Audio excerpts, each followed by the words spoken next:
জুবিনবিহীন উৰুঙা ৰাজ্যত সমাগত ভোগালী। প্ৰাণৰ শিল্পীৰ অবৰ্তমানত কিদৰে সম্ভৱ ভোগালীৰ ভোগ? তথাপিও পৰম্পৰা ৰক্ষাৰ প্ৰয়াসেৰে চলিছে বাপতিসাহোন বিহুটিৰ প্ৰস্তুতি। জুবিনক প্ৰতীকী ৰূপত কাষত লৈ এইবাৰ উৰুকাৰ নিশা ভোজ ভাত খাব অসমীয়াই। ভেলাঘৰত দানৱ দাহনৰ প্ৰতীকী প্ৰকাশেৰে জুবিন স্মৰণৰ যেন অঘোষিত প্ৰতিযোগিতা। অসমীয়াৰ প্ৰাণৰ শিল্পী জুবিন গাৰ্গৰ অবৰ্তমানত এইবেলি ভোগালী আহিছে চিৰাচৰিত উচ্ছ্বাসৰ বিপৰীত বাটেৰে। উৰুঙা ৰাজ্যত যেন আগন্তুক ভোগালী কেৱল পৰম্পৰা ৰক্ষাৰ আনুষ্ঠানিকতাহে মাত্ৰ। প্ৰতিজন অসমীয়াৰ উৰুঙা মনৰ আভাস প্ৰতিফলিত হৈছে প্ৰান্তে প্ৰান্তে চলা উৰুকাৰ আয়োজনত। নিৰ্মীয়মান ভেলাঘৰত জুবিন স্মৰণৰ প্ৰতীকী প্ৰকাশ। এই দৃশ্য নগাঁও জিলাৰ ৰহাৰ। স্থানীয় শিল্পী ভগৱান সেনাপতিৰ হাতৰ পৰশত প্ৰাণ পাইছে এই ভেলাঘৰ। ছিংগাপুৰত জুবিনক মৃত্যুৰ দুৱাৰদলিলৈ কঢ়িয়াই নিয়া অভিশপ্ত য়টখনৰ আৰ্হিত গঢ়ি তোলা হৈছে এই ভেলাঘৰ। ৮০ ফুট দৈৰ্ঘ্যৰ আৰু ৪০ ফুট উচ্চতাৰ য়টখনৰ সৈতে বিদ্যমান জুবিনৰ প্ৰিয় বাদ্যৰ পৰা প্ৰাণৰ শিল্পীৰ মৰমৰ উদাসীন গাৰ্গ নামৰ বগলীটো আৰু কাকু গাৰ্গ নামৰ কাউৰীটো। এই ভেলাঘৰতে প্ৰাণ দিয়াৰ চেষ্টা জুবিনৰ মৃত্যুৰ পিছতে প্ৰাৰ্থনাত পৰিণত হোৱা তেওঁৰ কালজয়ী সৃষ্টি মায়াবিনীকো। এই সন্দৰ্ভত শুনো আহক এই সুদৃশ্য ভেলাঘৰৰ নিৰ্মাতা ভগৱান সেনাপতিৰ মুখেৰে। আচলতে মই প্ৰতি বছৰে বনাওঁ এটা কাৰণে মানে এই বস্তুটোৰ প্ৰতি এটা মোৰ সোমাই গৈছেগৈ মানে মনত এটা এটা সোমাই গৈছে যে শিল্পী মোৰ নিজৰ সত্তাটো মই জীয়াই ৰাখিব বিচাৰিছোঁ, সমাজক কিছুমান বাৰ্তা দিব বিচাৰিছোঁ যে হাতী মানুহৰ যিসমূহত যোৱা বছৰ ২ বছৰ আগত হাতী মানুহৰ যিটো সংঘাত হৈছিলে, এইবিলাক বাৰ্তাবিলাক বা সেই মানুহৰ মাজত সজাগতা কৰিবৰ কাৰণে বিভিন্ন ভেলাঘৰৰ মাধ্যমে মই কোনোবা গানৰ মাধ্যমত, কোনোবা ছবিৰ মাধ্যমত কৰে, ঠিক তেনেকৈ মোৰ মাধ্যমটো হ'ল ভেলাঘৰ বা এই নৰা পেলনীয়া বস্তুৱেদি যাতে বাৰ্তা দিব পাৰোঁ প্ৰতি বছৰে, সেইটো মোৰ এটা চিন্তা। আৰু আৰ্থিক অৱস্থা যদি অলপমান ভাল হ'লেহে মই হয়তো আৰু ভালকৈ কৰিব পাৰিলোঁ হয় নেকি।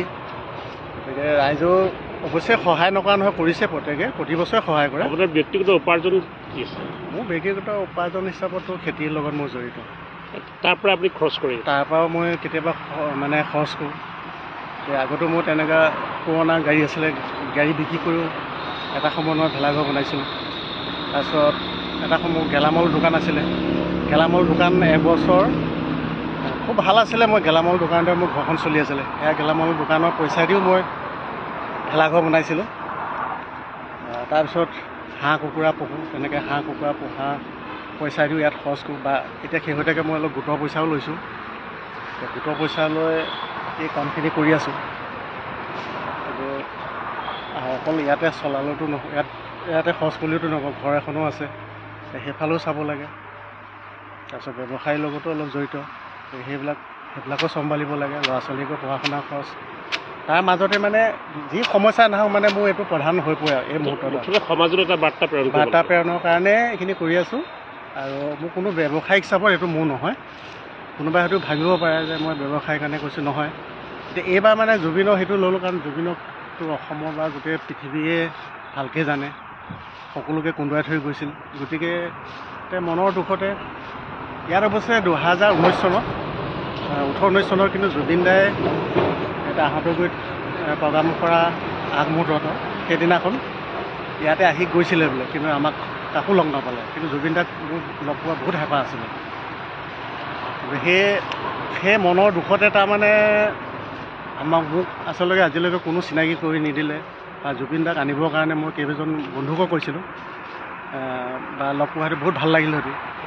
লগ নাপালেও যদিও অনুৰাগী নহয় যদিও অনুৰাগী মই নিজকে ভাবিছোঁ আৰু জুবিন দাৰ যিবিলাক তেখেতৰ সৃষ্টিৰাজিবিলাক যাতে আমি জীয়াই ৰাখিব পাৰোঁ, তেখেতক মৰম যাতে আমি মৰাৰ পিছতো দিব পাৰোঁ।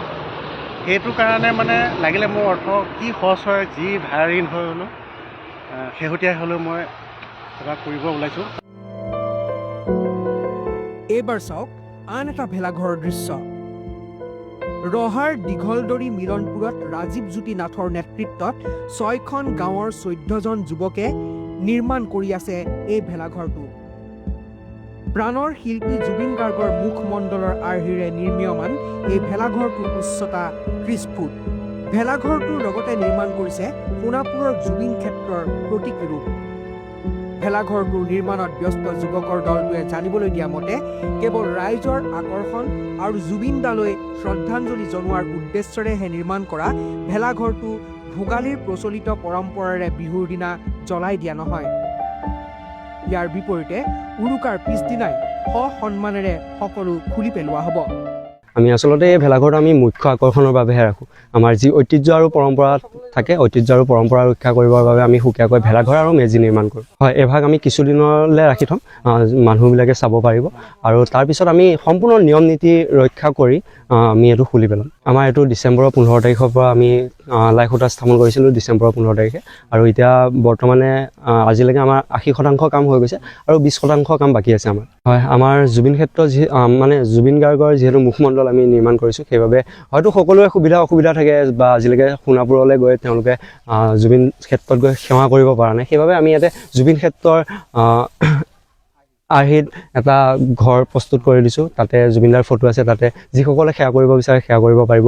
ইফালে জুবিনদাৰ ফটো ৰাখিছোঁ আমি, তাত কোনোবাই শ্ৰদ্ধাঞ্জলি জনাব পাৰিব। আৰু চেল্ফি পইণ্ট আমি ৰাখিছোঁ জুবিনদাৰ। আৰু আমি প্ৰায় 30 ফুট উচ্চতা আপোনালোকে দেখিবলৈ পাইছে, 30 ফুট উচ্চতা আমি বাঁহ আৰু নৰাৰে আমি জুবিনদাৰ মুখমণ্ডল আমি নিৰ্মাণ কৰিছোঁ। হয়, দুখনকৈ আমি গীটাৰ নিৰ্মাণ কৰি আছোঁ। সেই গীটাৰ দুখন আমি গেটৰ সন্মুখতে দুফালে দুখন ৰাখিম। সেই গীটাৰ দুখন গেটত থাকিব। আৰু যিহেতু জুবিনদাৰ খুৱৰি আমি এই সকলো কাম কৰিছোঁ, সেইবাবে জুবিনদাৰ যিসমূহ মানে বস্তুৰ লগত জড়িত আছিল আমি সকলোবোৰ দেখাবলৈ চেষ্টা কৰিছোঁ। আৰু জুবিনদাই যিহেতু ভাল পাইছিল উদাসীন গায়ক যিটো বগলী, আমি বগলীটো নিৰ্মাণ কৰিম। অহাকালিৰ পৰা বগলীটোৰ কাম আৰম্ভ হ'ব। আমাৰ গাঁৱৰ এজন যুৱক, এজন ব্যক্তি ৰাজীৱ কুমাৰ নাথ, তেওঁৰ নেতৃত্বত 6খন গাঁৱৰ প্ৰায় 14জনমান যুৱকৰ সহযোগত এই ভেলাঘৰটো নিৰ্মাণ কৰা হৈছে। এয়া আছিল কেৱল ৰহাৰ দুটা ভেলাঘৰৰ দৃশ্য। অনুৰূপভাৱে প্ৰাণৰ শিল্পীক কাষতে ৰাখি উৰুকাৰ পৰম্পৰা উদযাপনৰ আয়োজন চলিছে ৰাজ্যৰ অন্যান্য প্ৰান্ততো। Bureau' report, headline 8।